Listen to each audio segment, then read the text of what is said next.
TikTok पे लफ्ज़ शिया पर मान किया गया। बताया गया कि ये लफ्ज़ कुरान मजीद फुरकान हमीद में 4 मकामात पर आया और तुम हमको काफिर कहते हो। यानी एक लफ्ज़ कुरान मजीद में आ जाए उसकी बिना पर हम किसी को काफिर नहीं कह सकते, ये कॉन्सेप्ट दिया गया। अब ज़रा उस आयत पर जहाँ जहाँ ये शिया का लफ्ज़ आया है उस आयत को अगर पूरा पढ़ लिया जाए, उस पर पूरी नज़र डाली जाए तो रोज़े रोशन की तरह बात वाज़िया हो जाती है। कुरान मजीद फुरकान हमीद सूरतुल मरियम पारा नंबर 16 आयत नंबर 59 अल्लाह फरमाता है, फिर उसमें से हम शिया को निकालेंगे और देखेंगे कि ये रहमान पर सबसे ज़्यादा बेबाक और सरकश थे, उनको जहन्नुम में डाला जाएगा।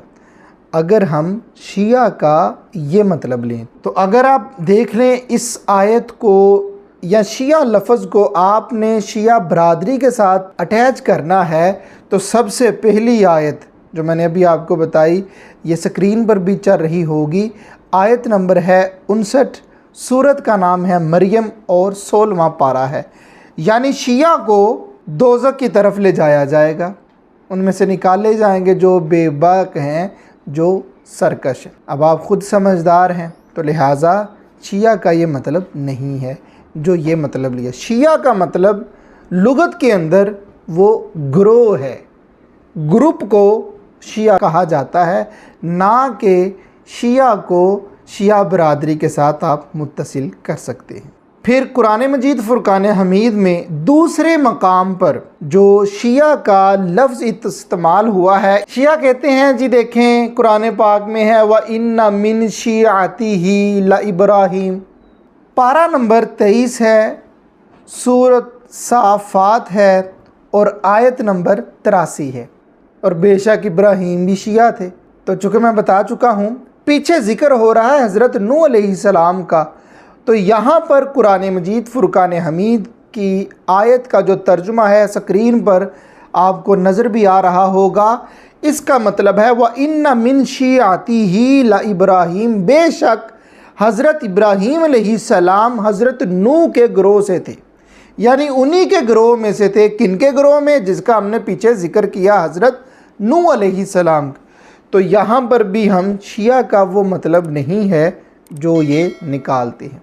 बात है समझने के लिए, किसी पे कोई तनकीद नहीं है।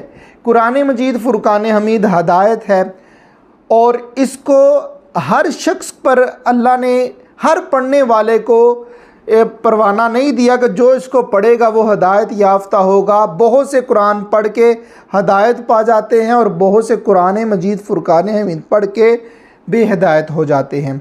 लेकिन ये किन के लिए है? ये हुदल लिल मुत्ताकीन, जो मुत्ताकी और परहेज़गार लोग हैं उनके लिए ये कुरान राहे हदायत है, मशाले हदायत है। अब एक और आयत जिसका इसमें ज़िक्र किया गया, पारा नंबर है 20, सूरतुल कसस है और आयत नंबर है 88, ये भी आपको स्क्रीन पे शो हो रही होगी। अब यहाँ पर एक बात वो ज़हन नशीन कर लें, यहाँ पर जो ज़िक्र हुआ है वो 2 ग्रोहों का हुआ है।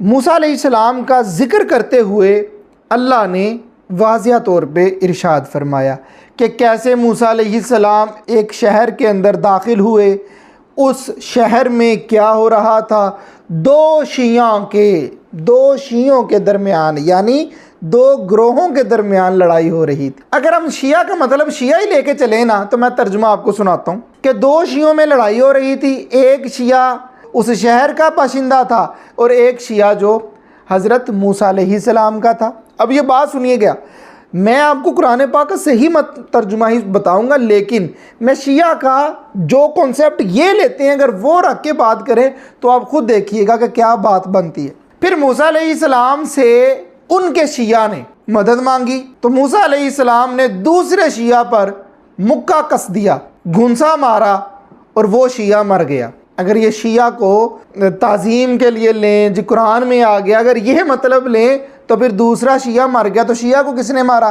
मूसा ने अल्लाह से मुआफ़ी तलब करता हूँ। अब यहाँ पर मैं आपको तर्जुमा बताता हूँ जो कुरान मजीद फुरकान हमीद का है। स्क्रीन पे भी आप इसको देख सकते हैं। मूसा अलैहिस्सलाम एक शहर में दाखिल हुए।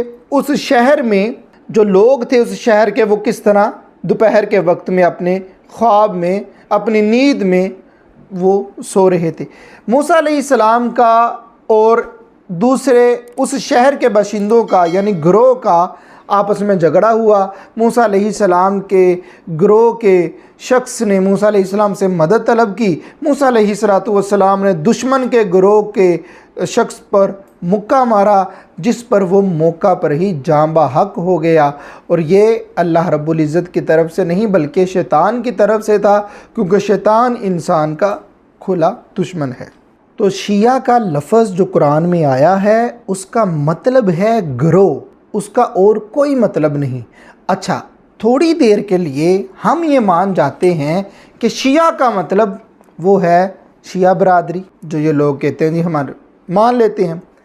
तो क्या कुरान मजीद फुरकान हमीद में ज़िक्र आ जाने से, नाम आ जाने से गुनाह मुआफ़ कर दिए जाते हैं या फ़जीलत बढ़ा दी जाती है? अगर ऐसा है तो फंस गए आप लोग। क्यों? आपका नाम फ़कत 4 मरतबा है और यहाँ पर तो फ़िरौन का नाम कई मरतबा आ चुका है, शिदाद का नाम कई मरतबा है, नमरूद का नाम कुरान मजीद में है, कुफ़ार का नाम कुरान मजीद फुरकान हमीद के अंदर है, और तो और खिंजीर का नाम कुरान में है, कुत्ते का नाम कुरान में है, और सबसे अहम बात शैतान लाइन का नाम वो कुरान मजीद फुरकान हमीद में है। और कभी भी ये ना सोचें कि जो नाम ज़िक्र कुरान में आ गया वो फ़जीलत वाला है।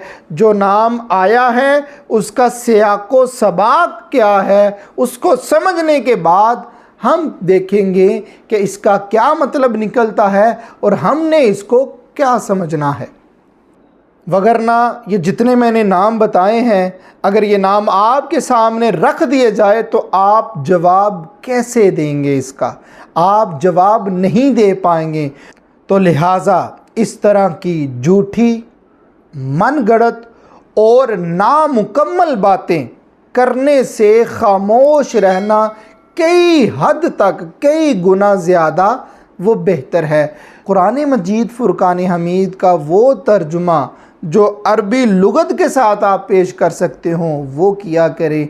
ये ऐरा गैरा की बातें बताकर लोगों को गुमराह करने की कोशिश ना करें। अल्लाह पाक हम सब का हामी व नासिर हो।